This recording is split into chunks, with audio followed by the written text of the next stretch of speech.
So here's a second video of my Retrol Horizontal Mill Engine from Sterling Kit, and after some problems with it initially, we have it running quite well. One of the cool things about this engine, and I don't know if you're going to be able to see this, it's very hard to see under this light, but it blows smoke rings, which is pretty cool. It shows up good outside, but it's too cold to do that right now, and very hard to see under the fluorescent light. But this is the engine that I bought, and that ran for about an hour and quit.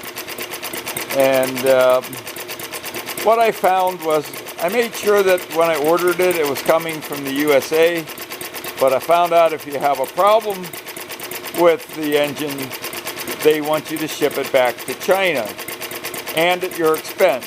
It was only after I filed a claim with PayPal that they agreed to have it shipped back to them at their expense, but they did want me to lie on the customs form, which I was not willing to do.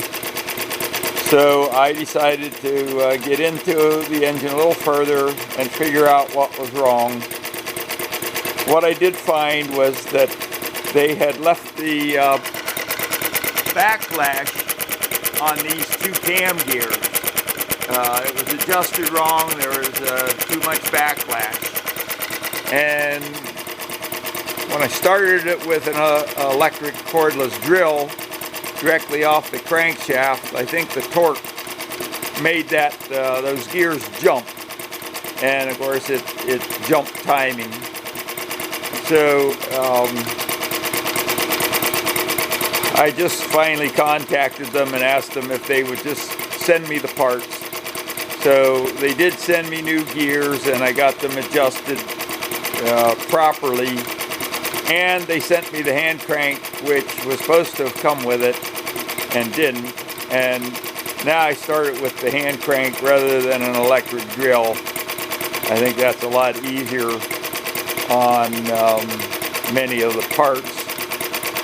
So that's kind of the story. I'm not real happy with the way I had to deal with them to get it working.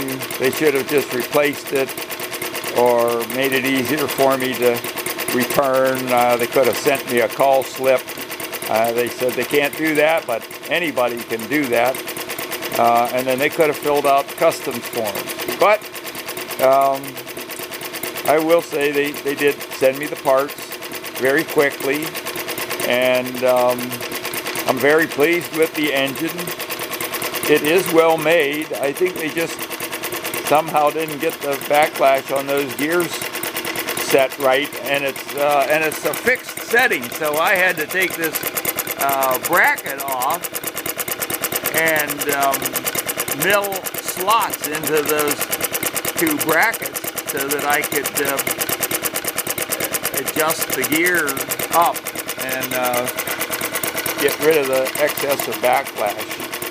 But actually now it even starts by hand, so it is water cooled, and water would splash out of here, so I made a aluminum cap for it.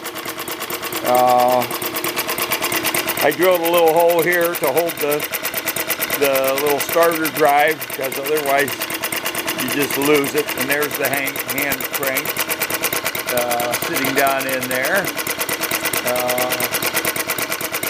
with the ignition box and a little holder for 4 AA batteries. When I'm running it here in the shop, I just use a rechargeable 6-volt battery. And there we go. And I'll let you see if you can see those smoke rings again. I think that's pretty hard to see. I'm not sure. We'll check it out and see how it looks.